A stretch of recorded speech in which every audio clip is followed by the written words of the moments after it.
You will hear a conversation between an assistant at a health club and a man who wants to join the club. First, you have some time to look at questions 1 to 5.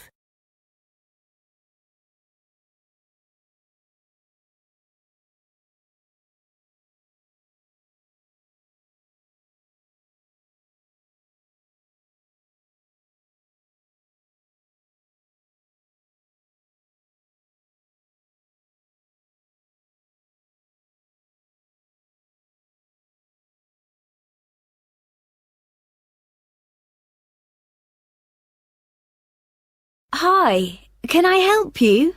Hello. Yes, is your club taking on new members at the moment? Oh yes, we're always interested in taking on new members. Just give me a moment and I'll get an application form. Right, here we are. So, let's start with your name. It's Harry. Okay, and your surname? It's Simons. Is that like Simon with an S? No, it's Symonds. Most people find it rather difficult to spell.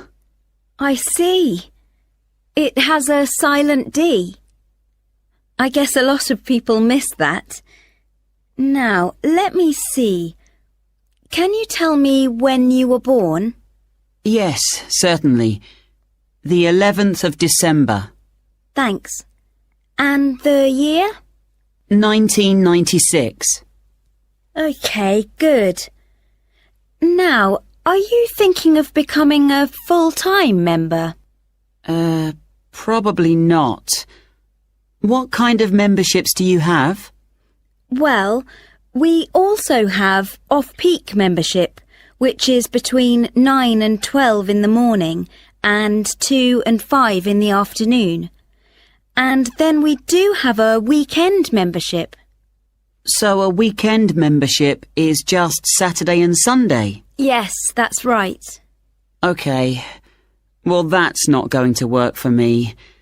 It looks like I'll have to be full-time. I'm afraid off-peak membership won't do, as I'm not free at those times, and I don't just want to be restricted to weekends. Okay, I'll make a note of that.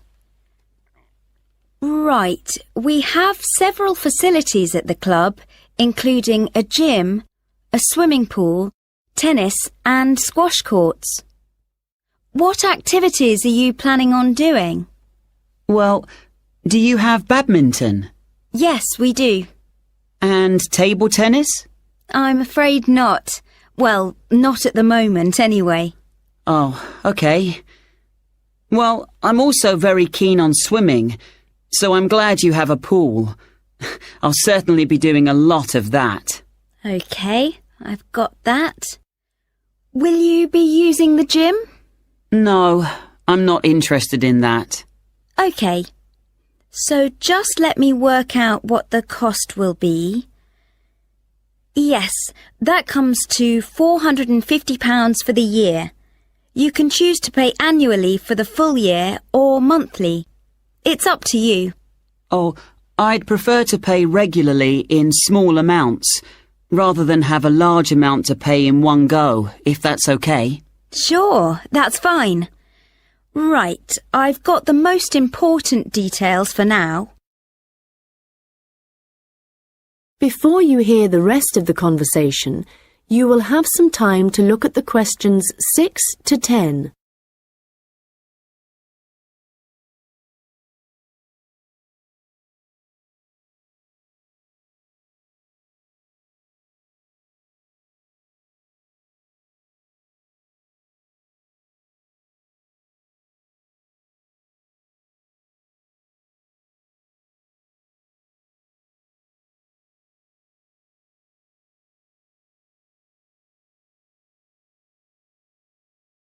Now listen and answer questions 6 to 10.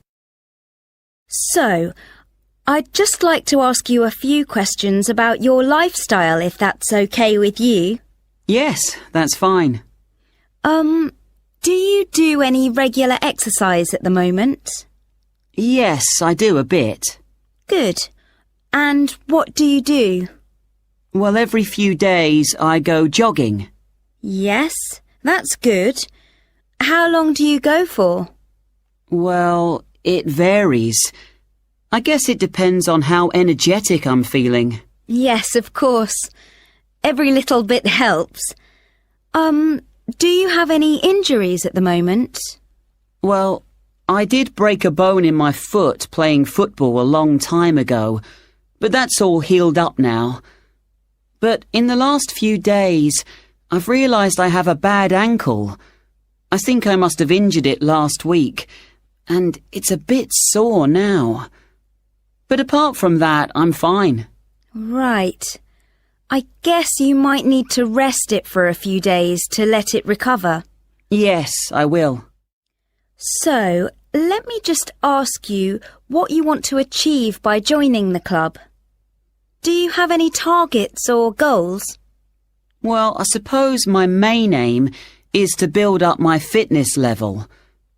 Is that the kind of thing you mean? Yes, that's fine.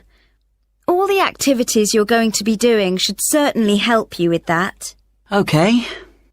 And could you tell me what you do for a living? Well, I was a student up until recently. Okay. So what are you doing at the moment? Well, I'm a charity worker. Oh, that's fine. I'll write that down. Okay, nearly done. One last question. Can I ask how you heard about the club? Did you see it advertised, or did you go to our website, for example? Well, I've been looking for a health club for a while, and I asked my friends for suggestions, but they weren't much help. And then I was listening to the radio, and your club was mentioned. So I thought, I'll go along and see what it's like. Great. Well, we look forward to having you as a member. That is the end of section 1. You now have half a minute to check your answers.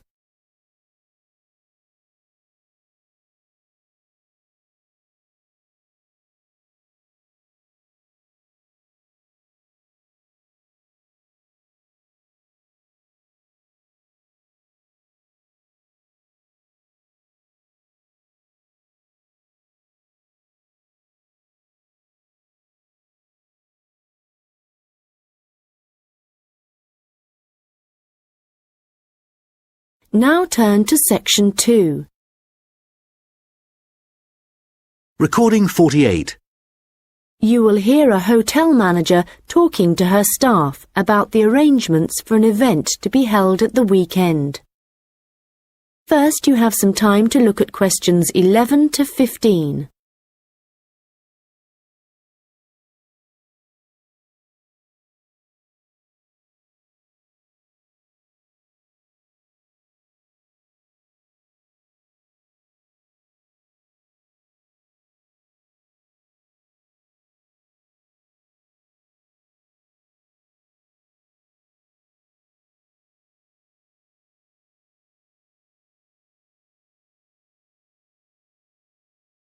Good morning, everyone.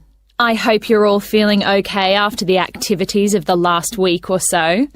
I know you've all been working very hard recently, and we've been exceptionally busy, especially with the wedding last weekend and the trade fair straight after that. And now we have only 3 days to prepare for the birthday party this weekend. The events recently have gone extremely well, and the hotel is beginning to get a very good reputation, so we need to keep it up. At the moment, we don't have exact numbers of guests, and though we usually only cater for groups of less than 50, we will have quite a few more than that. So, as I said, not sure of numbers, but of course we won't go over the maximum of 100. But it's likely that we will need all of you to work this weekend, so if any of you can't, please let me know as soon as possible. Right, so what time will the event start? Well, the invitation says guests should arrive between 7:30 and 7:45, but our experience is that there are always a few who like to arrive early, so we'll expect the first people at 7:15. As the numbers are quite large, this will certainly be the case. Food will be served at around 8:30, and then, depending on how long the meal takes, the entertainment will start about 2 hours later. Now, for this, we were expecting a live band for the occasion, which is always fun. But apparently this has been cancelled due to illness. So, the hosts know someone who is a comedian who will be replacing the band. We had hoped that the resident magician who worked here through the summer would be able to help out, but they weren't keen on that idea. Before you hear the rest of the conversation, you will have some time to look at the questions 16 to 20.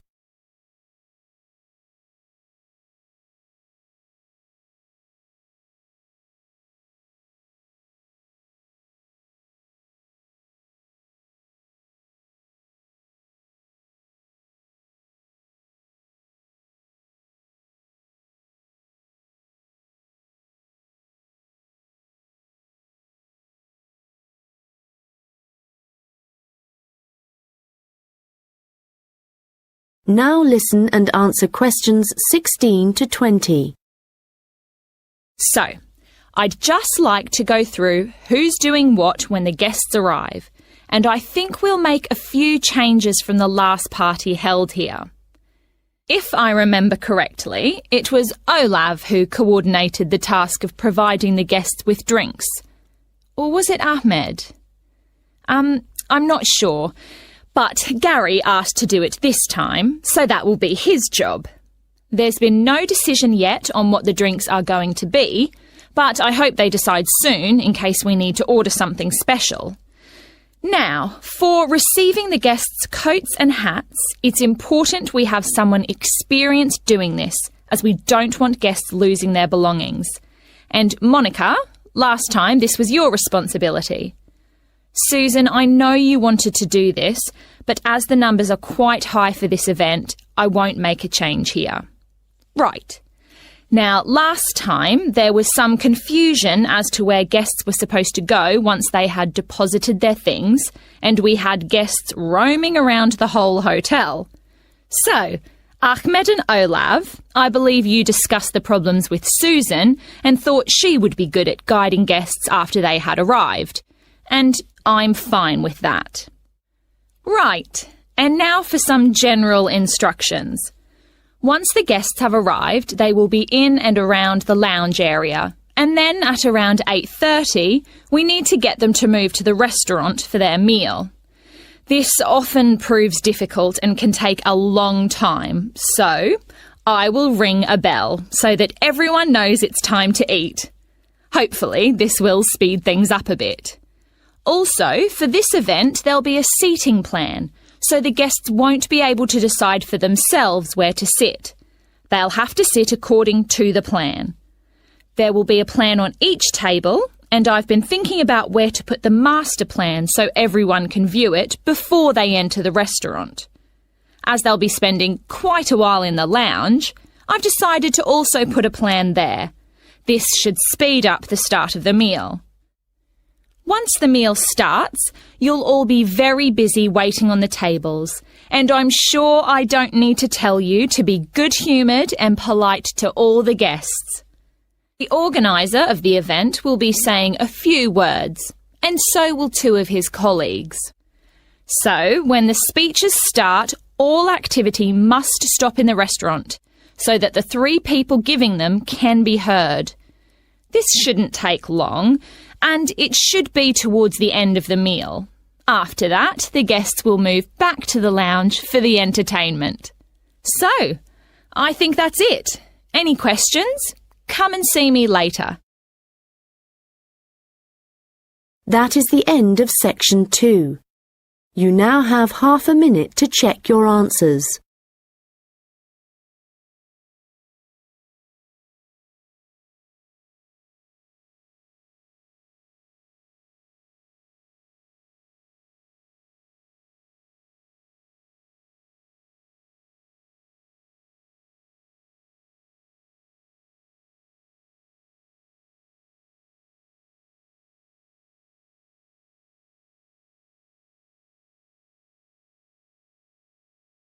Now turn to section 3. Recording 49. You will hear two students discussing an assignment. First, you have some time to look at questions 21 to 25.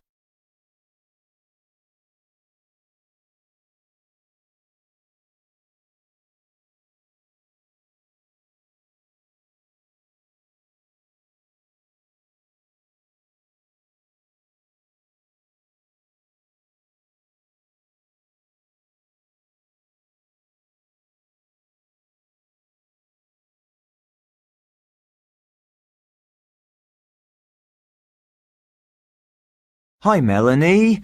What did you think of the assignment that we got today? It looks interesting, doesn't it? Yes, Alan.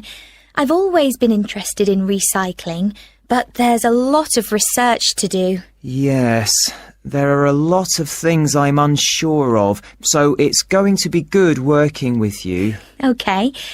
Well, why don't we start by making a flowchart from the notes our tutor gave us? Yes. So, on one side we could have the paper production cycle, here on the left, and on the other side the recycling. Good idea.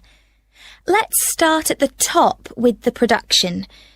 The first step in the process is to get the raw materials. Yes, and they tend to come from pine forests. OK. And then the bark is removed from the outside of the tree, and after that, the wood is chopped up. That's the first 3 stages. It sounds a bit complicated after that. It says water is added, and then the mixture is heated and made into pulp. This will be the thick paste that is used to make paper. Yes, you're right, because after that they use a machine to make the paper, and we can put that right in the centre of the flowchart, because it's also where the recycled paper joins the process. Yes. So, once the paper has been produced in the machine, what happens then?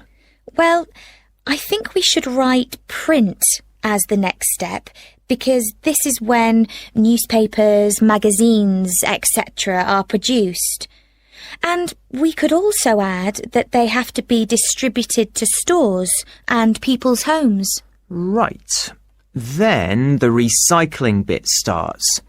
The old paper's collected, and then it says it's taken somewhere so that someone or something can sort it.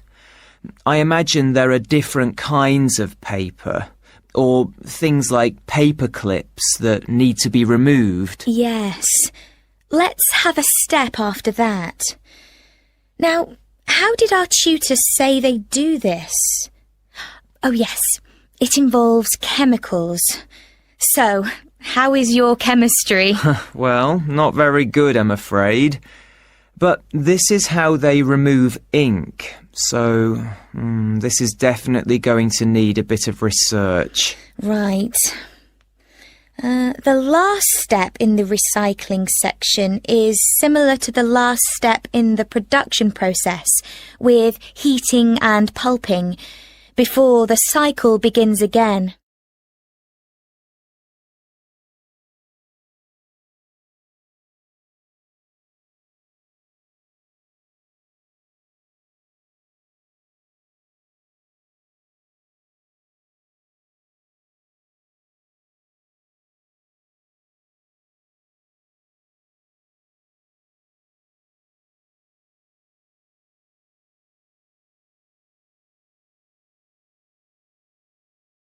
Now listen and answer questions 26 to 30. So, I think going through the processes helped. Now we need to decide how we're going to do this assignment. Yes.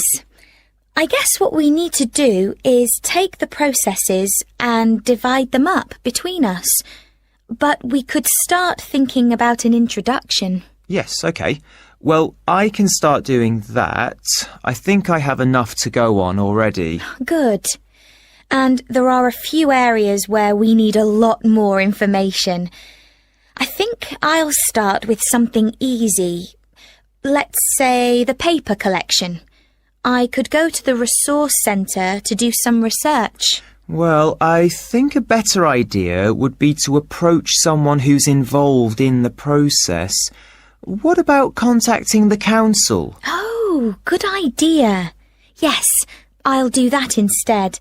They're bound to have some information. And I know just the thing to add to our work to make it even more interesting. And what's that? Well, in my last assignment, I added a few pictures, and the feedback I got was that this wasn't academic enough. So what might really bring it to life would be to include some data, provided we can find some. Yes, that sounds excellent. Well, we certainly have a lot to do, and not much time to do it in. You're right. I think we have about 5 weeks, so I suggest we create a plan of work today. The end of the month is nearly 3 weeks away, and then we have a few days holiday. Yes, so let's see if we can get the first draft done by then, so we can take a short break. Okay. Then after the break, we'll have just over a week to complete it. I wonder if we could get someone to review our work for us a few days before the deadline, so we can make some final changes. What about your friend, Henry? Well, the best person would be our tutor. Henry's very good, but he's taking a whole week's holiday, and there won't be enough time when he returns.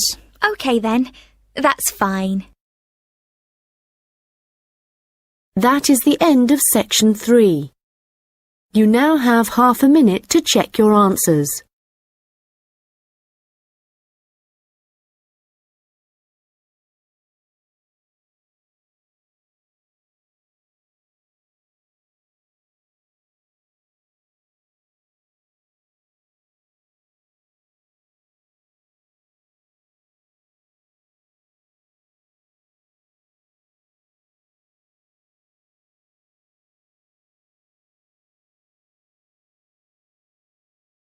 Now turn to section 4. Recording 50. You will hear a lecture about hair. First, you have some time to look at questions 31 to 40.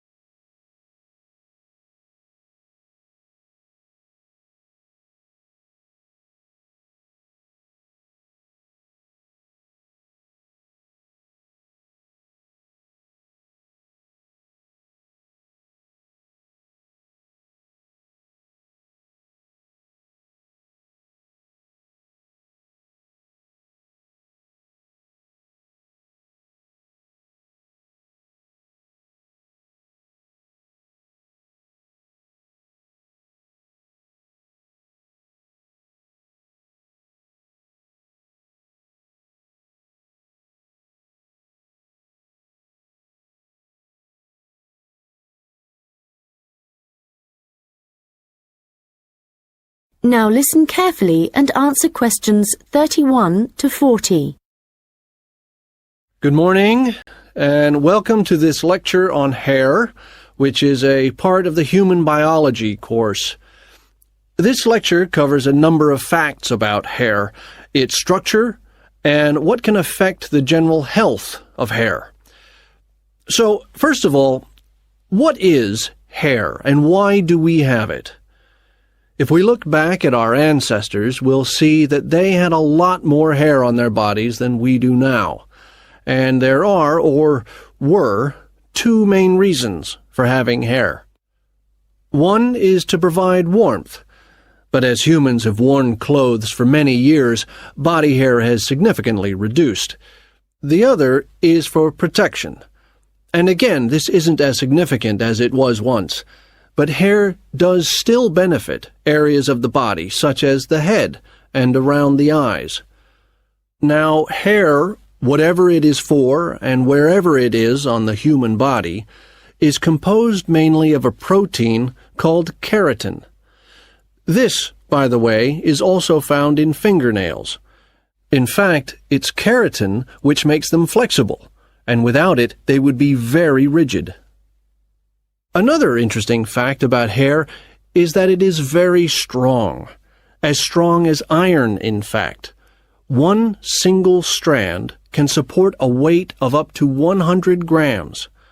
This may not sound all that much, but a full head of hair can support up to 12 tons, which is the equivalent of a couple of elephants, which is simply amazing, though I advise you not to put this to the test. Humans lose up to 100 strands of hair a day, but we do have quite a lot of hair to start with.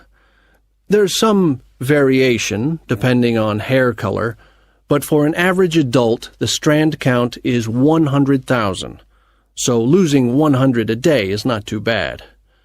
Although this is the average, people with red hair have around 80,000 strands, black or brown hair 100,000, and blondes have about 120,000.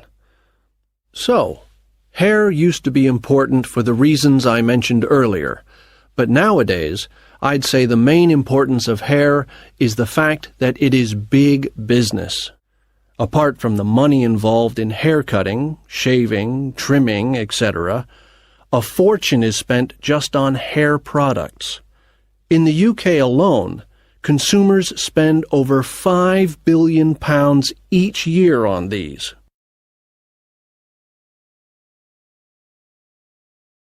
So next, I'd like to just give you a quick overview of the structure of hair.